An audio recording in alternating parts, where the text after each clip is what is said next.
Hi, and welcome to the Together podcast. We are your hosts, Mike Elliott and Courtney Wren. We love to dive into anything and everything conscious relationship and conscious parenting. And today, oh my goodness, such an honor to be welcoming inspirations for us, mentors from a distance through their books. Like right now, we actually have their Conscious Loving book in our temple room. We use it regularly, and it's such an asset to our relationship and our bond.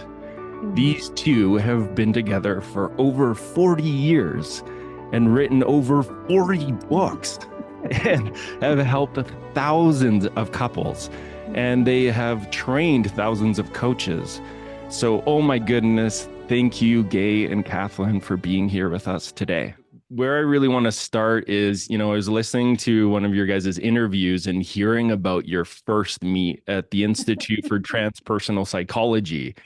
And I was just so inspired when I heard how you two came together. And what I really heard was that there was this almost knowing the second you saw each other. And Katie, you were the one who first approached Gay. And Gay, your first words that you had shared in this interview, I was just blown away by, which I'm going to read right here, right now. I am very attracted to you, and I got to tell you something. I just had a wake-up experience in my life where I realized I mess up every relationship the same way, by either not telling the truth or not keeping my agreements or not taking responsibility for things.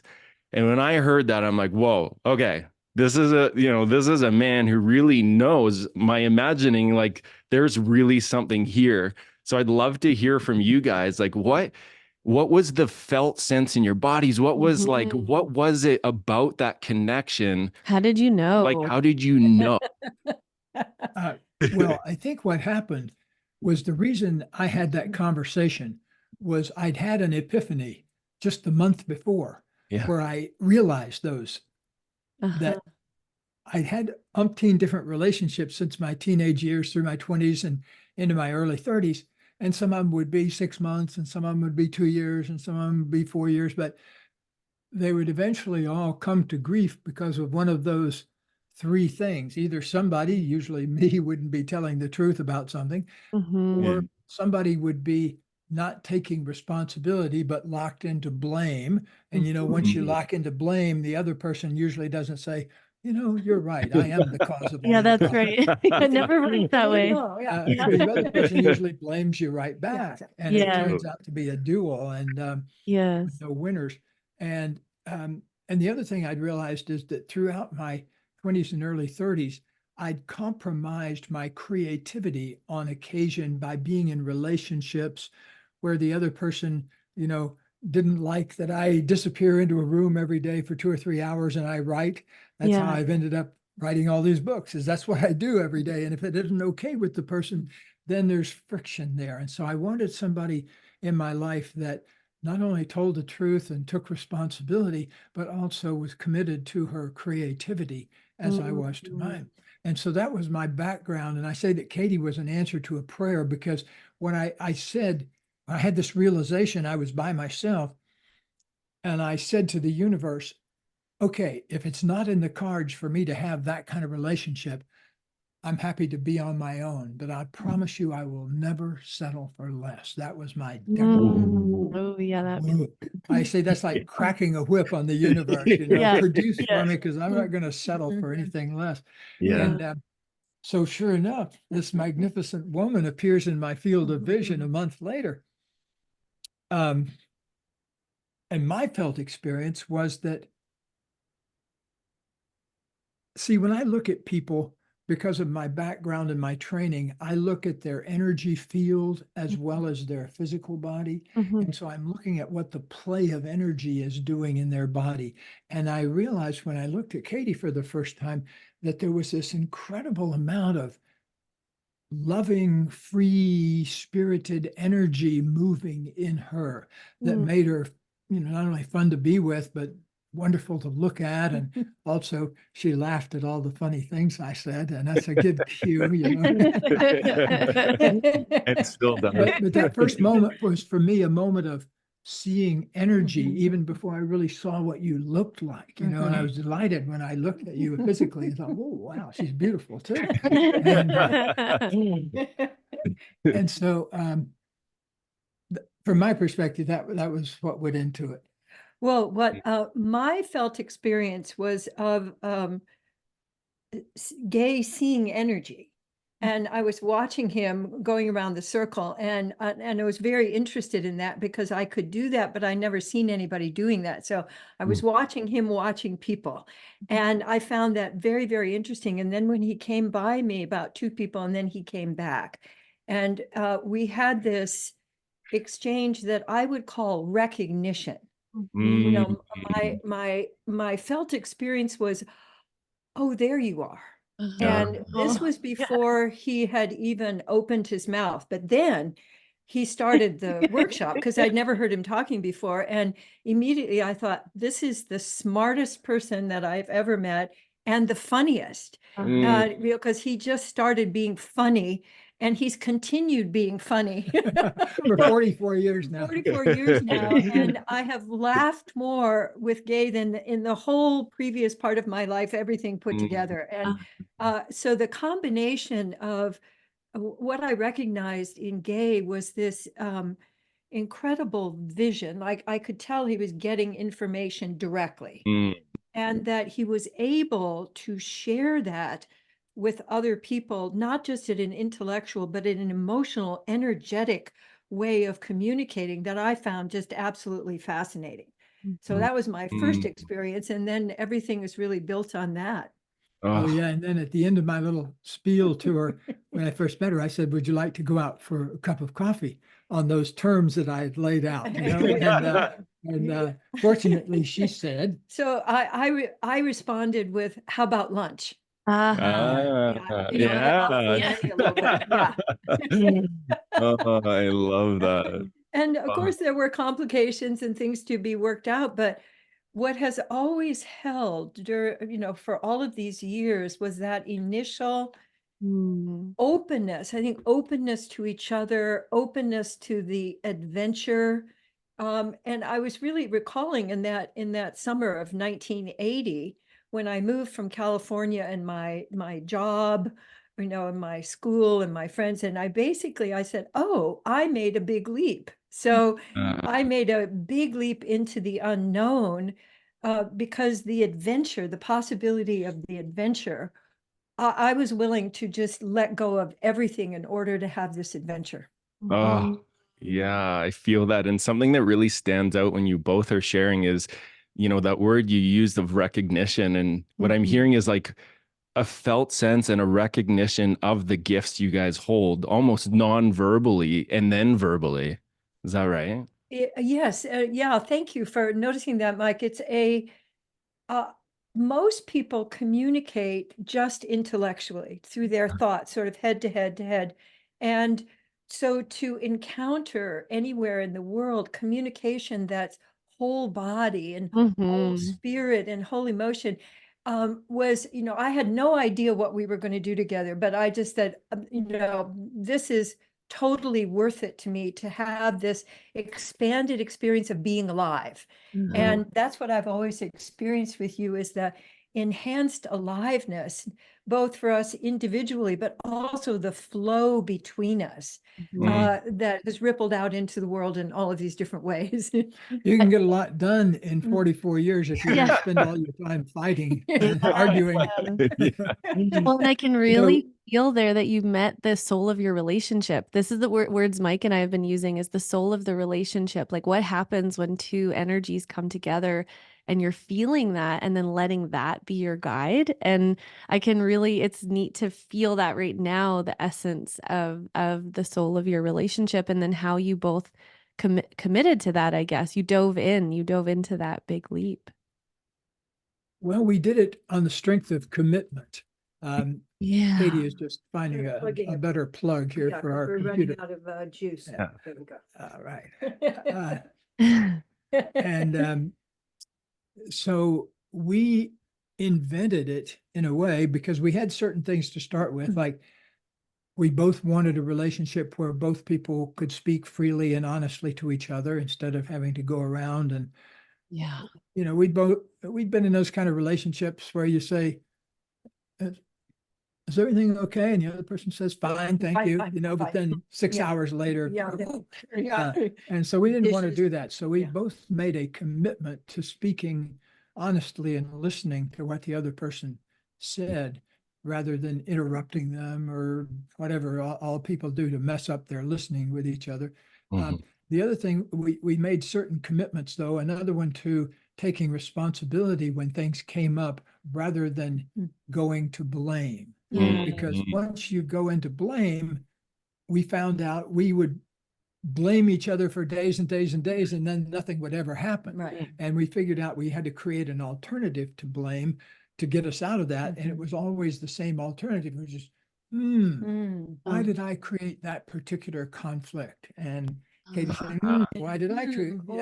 And what am I doing right now? How and what am I doing right now that's generating this? And I reclaim my creativity, because I actually see responsibility as not blame or burden, which many people confuse it with, but really a reclaiming of your conscious creativity. And so if I'm going, oh, here's what I'm creating now. Oh, and here's how I'm doing it, I can make this shift into generating something new by reclaiming, oh, I actually did this. And what I was hearing also as we were speaking is that for me, the biggest reward for everything we've been practicing is being able to be ourselves completely. I feel I can be absolutely myself and unedited in Gay's presence, and being able to let go into him fully and know that I'm safe to do that. I think people call it vulnerability, because I think there is some fear that comes with it, but I experience it as like opening to this wonderful meadow. It's kind of like the background of your picture here of all of these things to explore and new environments that are safe because of our presence with each other. And that was just a wonderful ongoing discovery. Yeah, thanks for describing that. And, this is something that we work with also and really advocate for, is that 100%, each person, 100% responsible for the reality that's being created.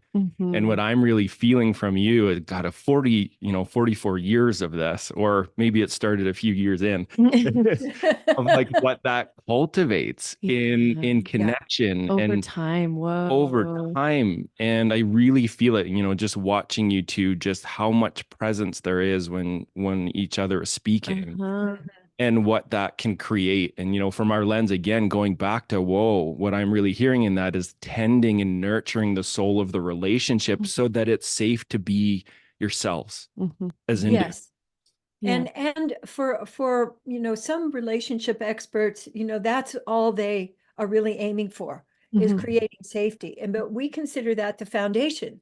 Right. So creating safety through presence, but also through something that people don't really think about, which is authenticity. If I find that if I'm speaking what I'm experiencing, that in itself creates safety, because I'm not looking outside of me for somebody to do something for me. I'm letting my own experience create my space of here I am, of being real. And so I've been experiencing the flexibility of that, the ability to move with the unexpected, but the great joy of being able to be real. Because I know if you've experienced this, but I was growing up, there were all of these ways that you were supposed to be in order that other people would like you. That all seemed to me like, well, what if they find out what I'm really like? That's right. It didn't ever make any sense to me to like, kind of put a persona or a role or a mask on in order to attract somebody. And then when I actually get to know them, I turn up different. So I really like being myself wherever I show up. And I love that I can do that with you. That was one of the biggest, like, for me from your book that I keep bringing into our couples work and has been a game changer for us, because we've been good at the authenticity, but the microscopic truth was so like, yes, because that was where it was like, for us, it was like the little nigglies that you just like unconsciously like, oh, well, I don't really need to speak to that. And Right.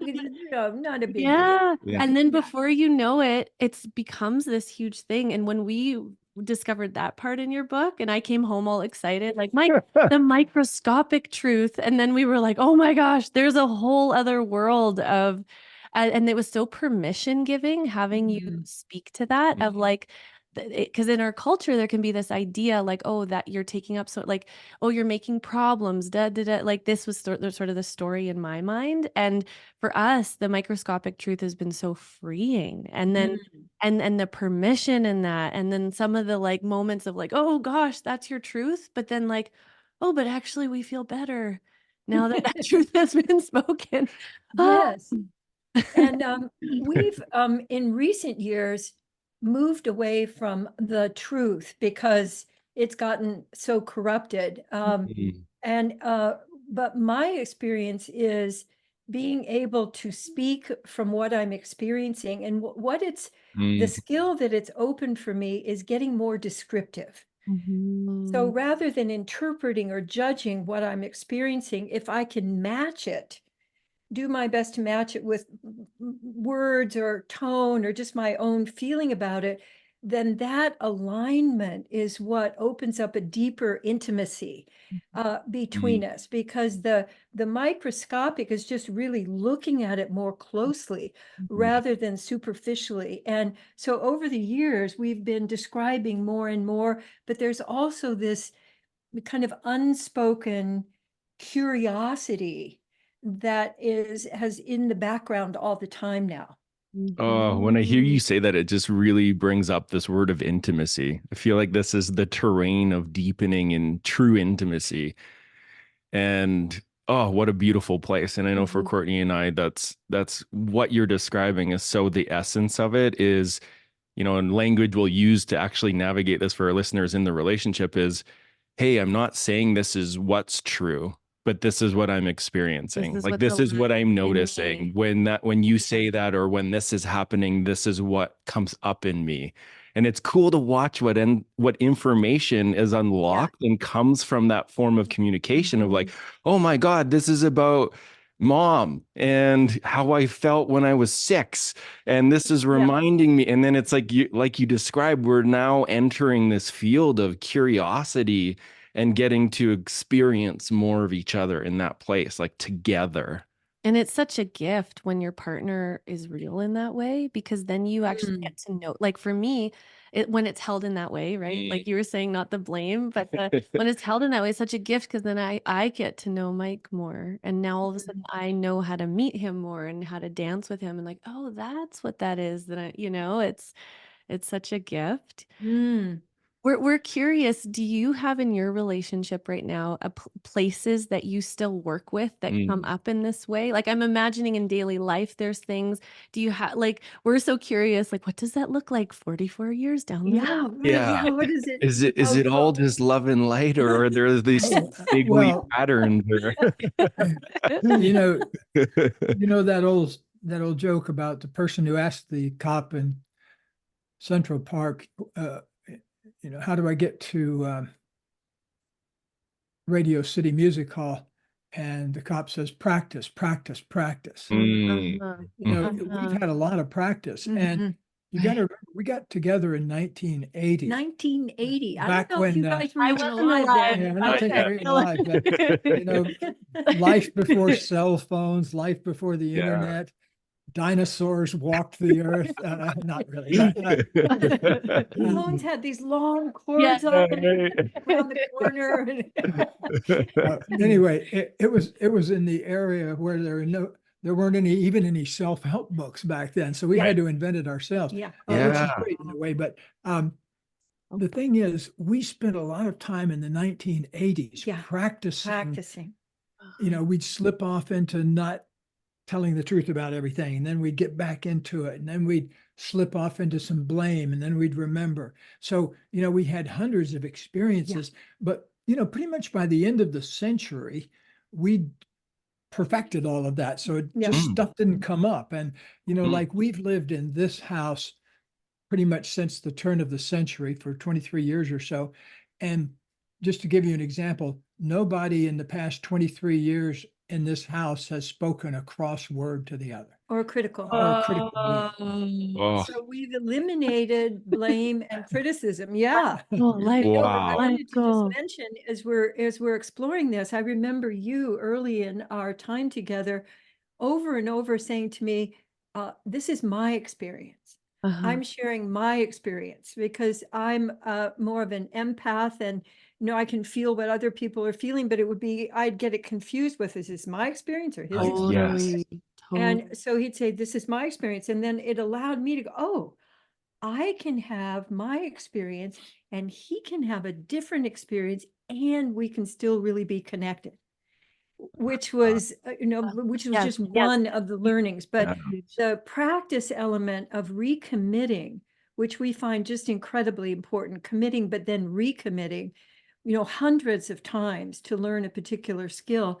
And I would say that the big challenge for both of us was criticism, because one, we're both very smart and we're very stubborn. We grew up in families who didn't really appreciate our smartness, you know, and so the sense of being criticized, you know, I remember there was one defining moment. I came back from having my hair cut, and I hadn't told Gay, and I walked in, and Gay said, "Oh, you got your hair cut," and I go, "Oh, what's wrong?" That was the moment where I got, oh my God, I'm listening for criticism. And it was a wonderful turning point, because I thought he would have to stop criticizing me and then I wouldn't feel criticized. But the whole, oh, I'm listening for criticism, that was a huge opening for me to be able to shift into curiosity from criticism. Oh, right. And then I guess that's where you would practice from. Like you have these, now you practice in that area. Yes.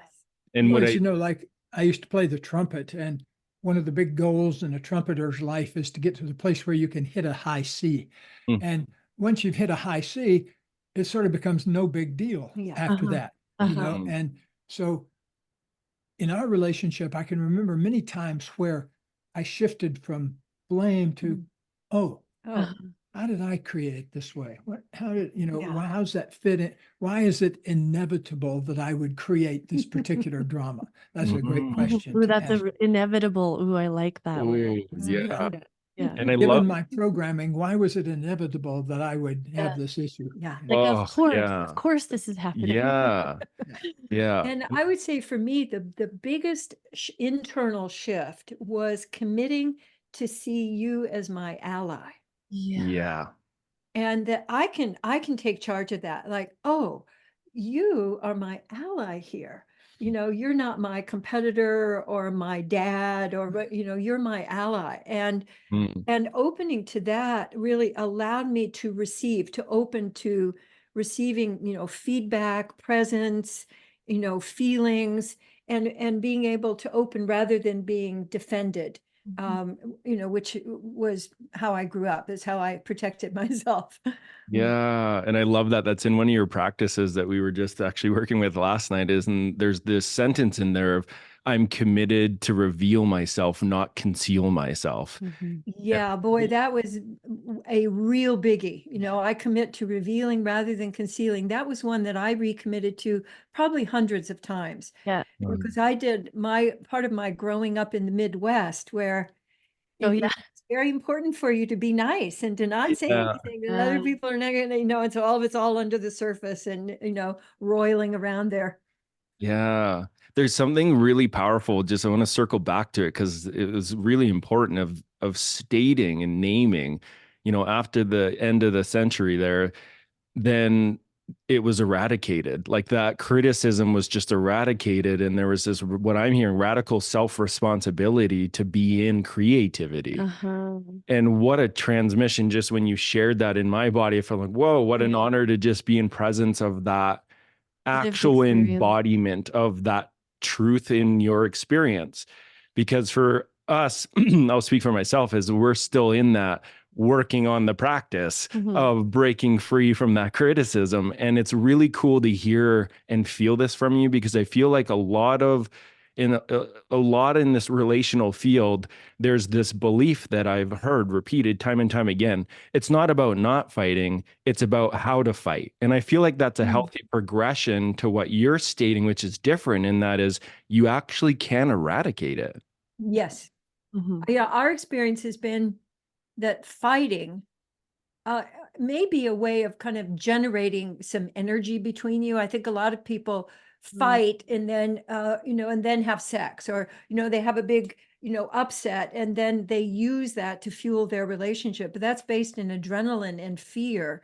And it's possible to have your relationship based in expressing authentically and appreciating and expressing your creativity and supporting each other in expressing creativity. So it's just a completely different foundation for how you want to really rest in your relationship. So the addiction to adrenaline, I see a lot in relationships, and people think, well, God, if I'm not fighting, won't it just be boring? Yeah, totally. Yeah. Something I'm curious about. So there was this, what I'm really hearing is there was no self-help books. There wasn't a lot to really model this way that you decided to commit to. Yeah. Was there a moment? How was that birthed through the soul of your relationship where, there was this intentional commitment to, hey, let's eradicate this blame and criticism, and let's really, build this muscle of creativity and doing that together. Was there a moment? Was it just the organic unfolding and, oh, we're doing it? Do you have any recollection of that? Well, no, and frankly, I don't remember a moment, but I do remember, I think both of us came in with a deep curiosity about relationship and a deep wondering about in our own lives about how to have an optimum relationship. And because, we tried lots of different ways of being in relationship. And in my experience, none of them had really worked to my satisfaction. And so I think both of us were very committed to, finding out the optimum way of living, and had driven us to get our PhDs in psychology and that kind of thing. And Katie had a full-time private practice when I met her. I see a couple of points, though, when I really cast my memory back, where we embodied the thing that had been a commitment, where suddenly I could feel all the stuff I needed to reveal. I could feel in my body where my anger was and where my sadness was and where my fear was. So it made it able, as I got more sensitive, to be able to speak to her from a deeper place in myself. And I think that really, that shift, I think, you get back to the issue of projection again. I think up until then, I'd projected onto you that it was dangerous to tell you the truth because you were going to criticize me. Yeah. And that was my program. Yeah. And that's why I'd stopped telling the truth to people, when I was a kid. I got in a lot of trouble for it. And so I took a vow not to tell the truth. But I realized that not expressing yourself is a problem, a big problem in relationship. Like one of our colleagues who does research into relationships at the University of Washington, John Gottman, in his work, he calls the 4 horsemen of the apocalypse, things that are predicting doom in a relationship: criticism, contempt, defensiveness, and withdrawal, or sulking would be more way to put it. Stonewalling or sulking. And I've done all of those things in relationship, and I didn't want to do any of those things anymore. Although, it's so easy to slip into criticism if you grew up in a super critical family, as we did, and so it takes a heroic effort or focusing of consciousness. I won't call it effort, but focusing of consciousness to catch yourself in the middle of a complaint or a criticism and then shift to say something like, oh, I feel angry about something and I don't know what it is, or I feel scared about something right now and I was starting to criticize you. Yeah. To be able to catch those moments. And what resulted from those moments of claiming the projection, the word that's coming to me is respect.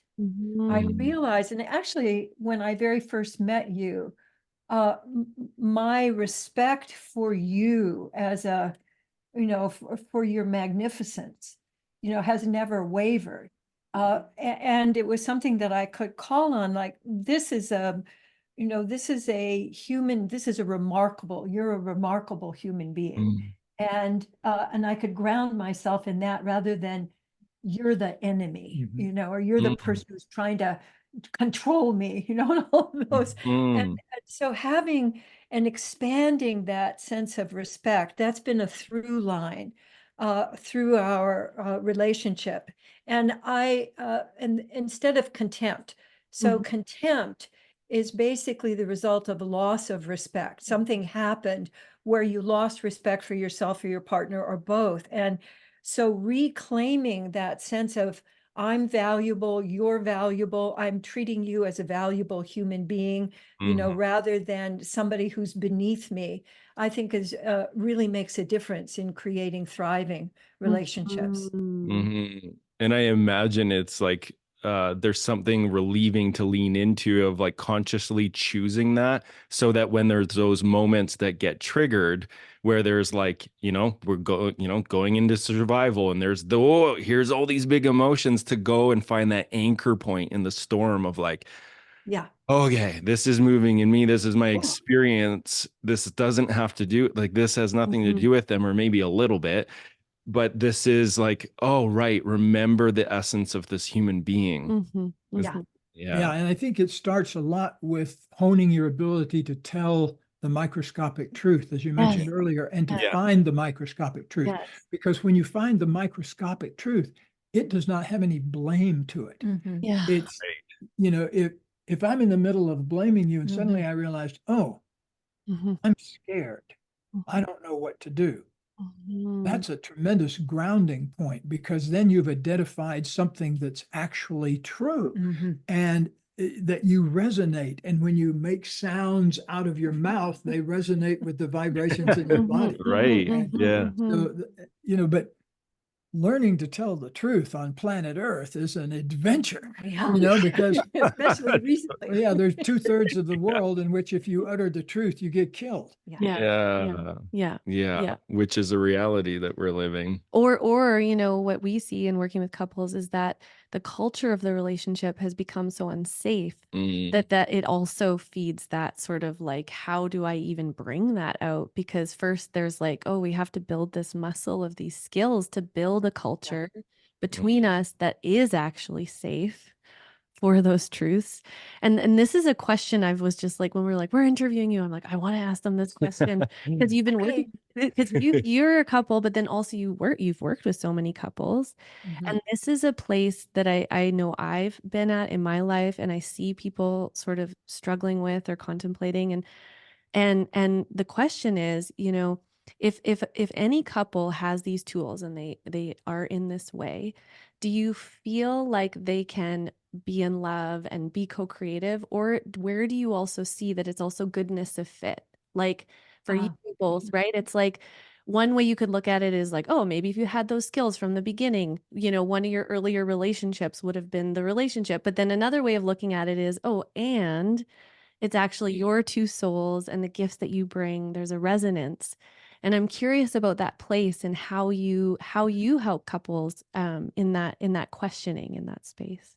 Yeah. Well, one thing, it helps to know that, like, after all the couples we've seen over and over and over the years, hundreds, thousands of them now, they're one of three categories. Category one is what we call learning relationships. And that's when people come together and they're learning some stuff about themselves. They'll learn more if they quit projecting onto the other person, but they're in a process of learning back and forth. And so that's good. Our job as helpers is to help them learn what they need to learn. and, face into the whatever needs to be faced into, and then that rebirths their relationship out of a space of authenticity rather than conflict. Mm-hmm. There's another kind that we call toxic relationships, where for some reason, chemical or whatever, psychological, they just don't fit very well. And they're always fighting because they're always trying to make the other person be this fantasy, somebody else other than who we are, And so our job then as helpers is usually to help them gracefully disengage in a way that hurts as few people as possible. And so that's about 1 out of 5 relationships in our experience. Okay. Then there's another 1 out of 5 on the top end, or what we call celebratory relationships, where they've worked out their stuff and they want to find out how to thrive. They want to find out how to co-create. And, we've even had one of my favorite couples. He was 75 and she was 71 when they came in. And, they say, the kids are doing great, the grandkids are doing great, now we want to find out how to thrive in our relationship in the time we have left on the clock. Well, that just knocked me out. I love that. That was a great role model too for how, because we're their age now. Right. And they were in some of our seminars, and it was wonderful to have these elders renewing their relationship. It was so inspiring for people to know that at any time in your life you can recreate your relationship, particularly if you commit and you recommit. Those are I would say, the 2 really, really basic skills. And it allows you to also keep learning and discovering, so that, there's a sense of relationship, that you have to compromise and you have to kind of settle for less. And we just have not found that to be true at all. That a relationship that's really thriving expands your consciousness and expands your creativity and choices. And to me, that's just been a delight to ride those waves of co-creativity and now what? What's next? Well, and I know for me, thank you for mapping that out, because I'm just like, I can now, it helps me have a bit of a map. And I know for me, meeting Mike, how I would describe it is a combination of me having done so much work and had lots of learning relationships and really being ready, to take responsibility and understand. But then also it was also the ingredients. I had gotten to know myself enough to understand, not you have to be this, but just to really understand and feel in my body what ingredients I needed. And then to recognize that. And so it felt like it was this sort of combination.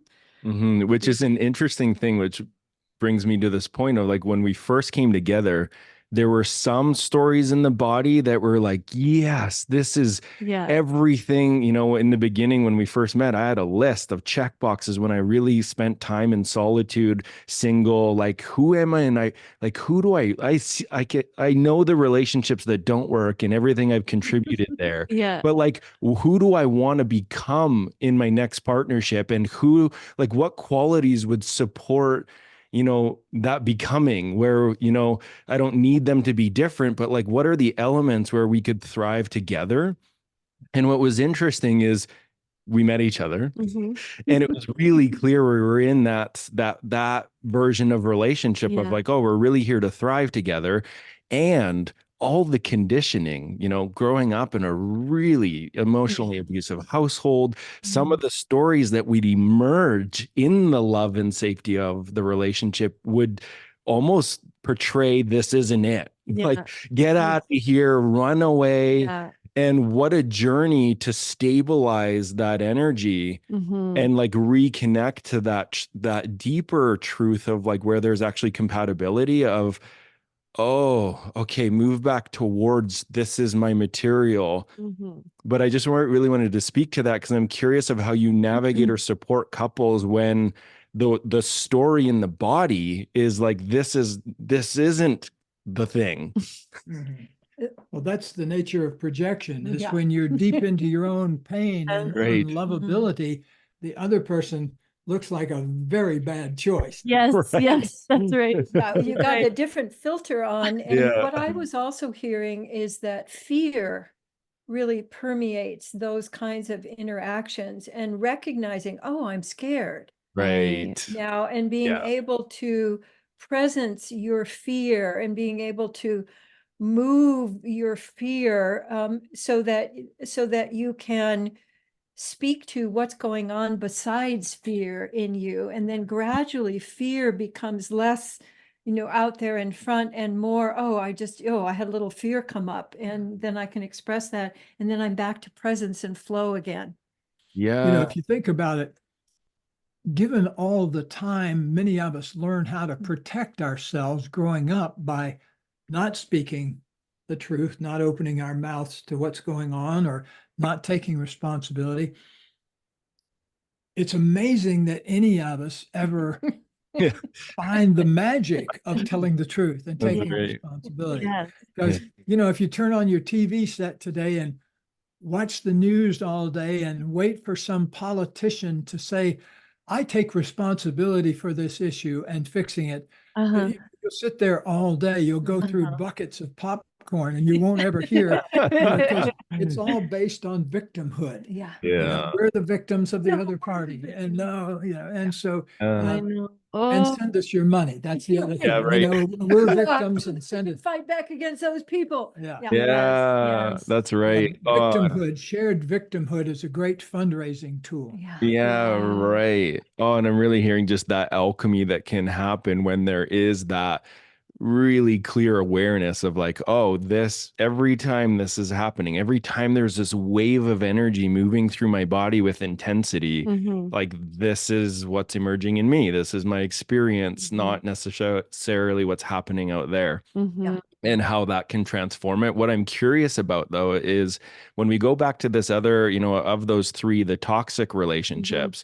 So this is an area we're still learning in. So when there's this recognition from your guys' standpoint, say you're working with a couple and, oh man, the four horsemen, they're pretty well driving the ship every day. How, what's the process of approaching that with that couple to still, not to tell them that they need to get together, but what's your way of approaching that situation of whoa, okay, there's these four horsemen, there's a lot of contempt, this exploration of the conscious decoupling. I'm curious of how you've navigated that over the years. And just to name before I hear from you is something that I find tricky is maybe that's what's there.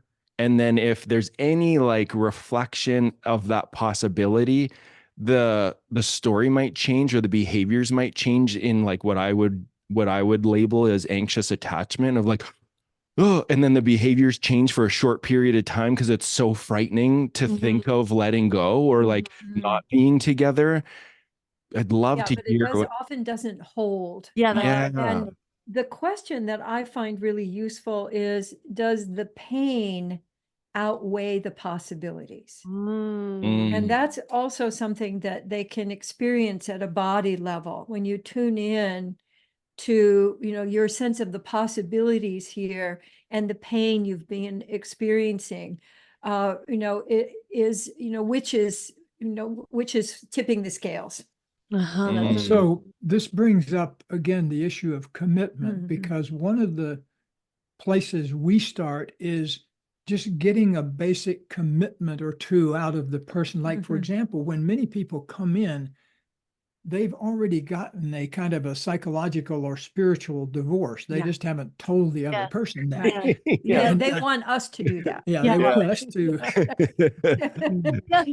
So often that has to be, are you committed? Are you willing to make a commitment to the thriving of this relationship? And when you ask a question and the person isn't, it becomes very clear very quickly. They backfill and start making conditions. Well, I would if she would, that kind of thing. But at some point, you have to ground yourself in a commitment to wanting things to change in a positive direction. If the person can't do that, then, they need to find some way out or, but see, in a learning relationship, both people come in with things they haven't yet learned to love in themselves. Yeah. And those gradually work their way to the surface, sometimes within a month or a year, or sometimes it takes 10 years, but those things will come out eventually. And they don't often come out gracefully. You know, it's not like a British comedy where you say, I say, my dear, I say that issues of attachment are coming to the surface again. I'm noticing that myself. It's usually more in the later, why were you flirting with George at the party? You know? If you paid any attention to me, and then off you go. Yes. Yeah. And then what people are unaware of is that they're grounding themselves in adrenaline. Yeah, that's Yeah. right. Grounding themselves in that, you know, which is a very short acting drug that's not renewable. And so it has to escalate. And that's how come people, you know, they get a bigger and bigger conflict going on until, you know, sometimes people will resolve that by having a baby or buying a major appliance, or, you know, they try to rescue each other rather than really coming to an authentic meeting of what's going on here. So if people are finding, oh, this just really isn't working, they can also commit to dissolving the relationship in a way that's friendly. Yes, that's right. Themselves and others. And they can recommit to that in the messiness of separation, you know, because that's when people really start slinging Right. for each other. Well, and that's where they can learn the relational skills that'll also be helpful for another relationship, right? Is like learning about yourself and how, catch myself. Yeah. Yeah, that's helpful. That's really helpful. I have this question brimming because I'm like, so seeing Mike and I where we're at, you know, like in our relationship and our co-creating and what we want to offer to the world and show up for, I'm curious if you have any advice sitting from where you are for us around being a couple that's co-creating. Sure. I do too. You go ahead. Supporting other couples. Yeah, and supporting other couples. Yeah. How long have you all been together? 4 years. Yeah, 4 years. We got a baby. Right. We've got a 2-year-old. All right. Congratulations. Yeah. Well, one thing was just occurring to me is the value of learning in public.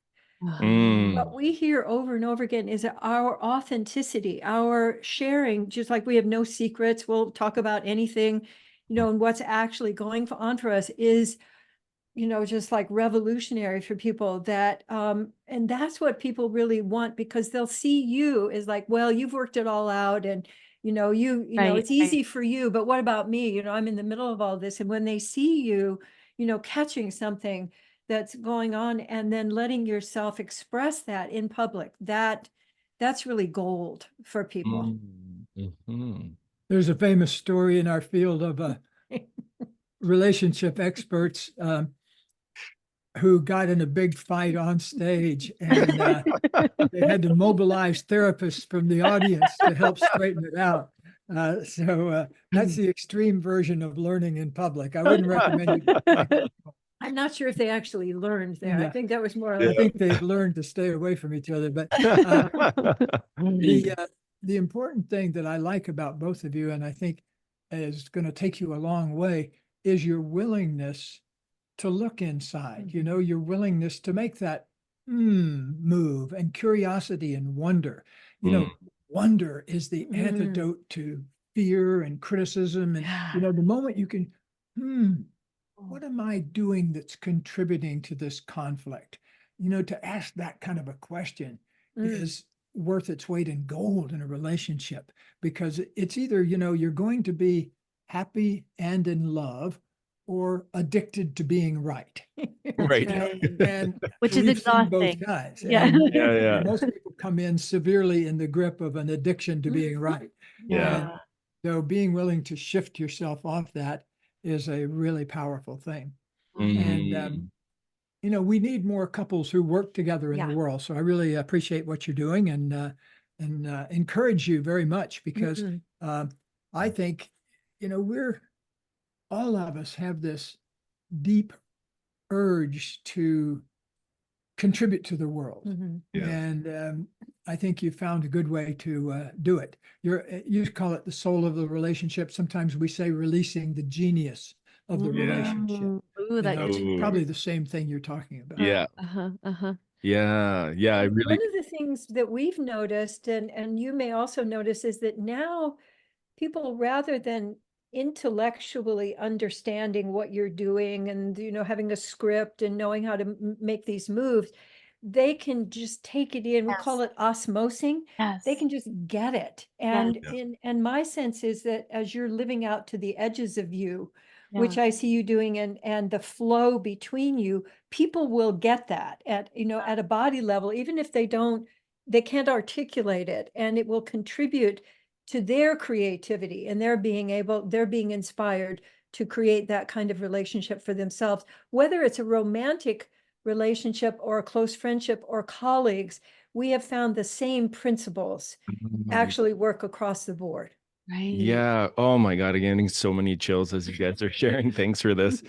And for me, it's what's interesting is what I keep being mystified by. Like I'll be driving in my truck and I get like tears of grace that this is what's happening is, the reciprocity of being on that journey together in relationship with other couples wanting that same thing of like, how do we break free from this conditioning of needing to be a certain way and shrinking ourselves and abandoning what's actually true, like this zone of genius that wants to express in this life. Like, oh my goodness, like what we found with our Together podcast and what I'm experiencing just in this conversation and this connection between us is, the reciprocity to be learning, like you said, all together. We'll have couples come up to us who have listened to all of our episodes. And what I'm really hearing is like this, I'm mystified by how much is actually transmitted from just being in our field of just listening, relating. Yeah. And they're like, oh, I learned so much from the way Mike talks to you. Oh, and the way, it's really cool. Yeah, that's actually,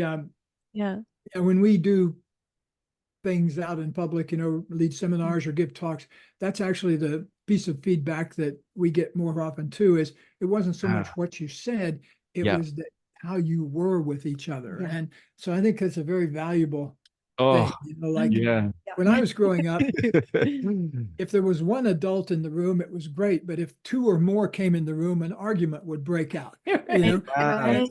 So just to see a couple, I remember a person came up and said, just to see you guys sit together and talk on stage for an hour changed my life, because I'd never seen anybody do that. Without an argument breaking out. Because that's what we have. There's still so much mythology about relationship, about close relationship. And that people believe. And I think a lot of that is run by fear. And I just would love people to, it's like making that big leap into discovery and possibility. You are going into the unknown, and there's fear that comes up when you step into the unknown, but that fear can turn into excitement and discovery if you breathe and move and communicate and just practice these. And we've also found, I would say this is really the key, that relationships happen one choice at a time. So sometimes I actually had somebody come up to me a while back and said, well, it's easy for you. You've got a great relationship, as if I had just fallen into this great relationship. It was kind of hilarious. It was like, excuse me. I mean, so, what we started with, was practice, practice, practice. And the practicing itself then becomes the reward, the feeling of aliveness and connection.